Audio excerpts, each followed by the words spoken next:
Bildung ist etymologisch die Aktion zu führen außen, das heißt zu entwickeln, nicht vorkommen. Es jetzt am häufigsten bedeutet zu lernen und die Entwicklung der körperlichen, geistigen und intellektuellen Fähigkeiten, die Mittel und die Ergebnisse dieser Entwicklungstätigkeit.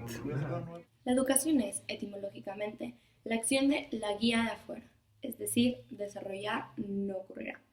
Ahora más comúnmente, significa aprender y el desarrollo de las facultades físicas, mentales e intelectuales, los medios y los resultados de esta actividad de desarrollo. L'éducation est étymologiquement l'action de guider hors de, c'est-à-dire développer, faire produit. Il signifie maintenant plus couramment l'apprentissage et le développement des facultés physiques et intellectuelles. Le moyen est le résultat de cette activité de développement. Les petits Allemands ont cours uniquement le matin de 7h45 à 13h, chaque cours de 45 minutes. L'après-midi est traditionnellement dédié aux activités sportives et culturelles, et les enfants rentrent chez eux car il n'y a pas de cantine. Néanmoins, l'État revient sur ce système. Les élèves ne sont pas tous occupés par les sports l'après-midi et c'est au maire d'organiser la journée. Ainsi, une grande majorité ne travaille pas ou à mi-temps. En alemán, la educación es una competencia del Länder. L'allemand es un État fédéral. Néanmoins, les ministres de l'éducation de chaque land, équivalent à recto, s'accordent pour un max d'unité. Les épreuves d'arbitre diffèrent d'un land à l'autre, et certains lands sont réputés pour organiser des épreuves plus difficiles. En fin de primaire, l'élève allemand devra choisir pour poursuivre vers un enseignement professionnel, vers un enseignement technique ou vers un enseignement général. Les études supérieures seront fortement conditionnées par ce choix.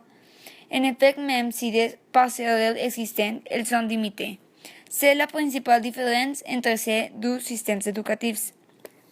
Le système éducatif allemand mise beaucoup sur l'apprentissage dual et de les stages.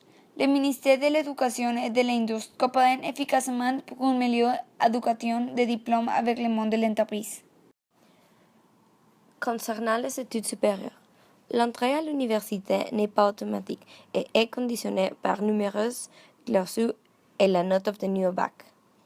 Comparaison des systèmes éducatifs français et allemands. Au nom du principe d'égalité, le système de grande école n'existe pas en Allemagne. Néanmoins, depuis quelques années, sont régulièrement publiés des palmarès des meilleures universités. Les étudiants finissent leurs cours universitaires plus tard qu'en France. En effet, le service civique est encore en vigueur en Allemagne et occupe la plupart des garçons dans l'année de leurs 19 ans. De plus, la durée moyenne d'un cours universitaire est d'environ 6 ans.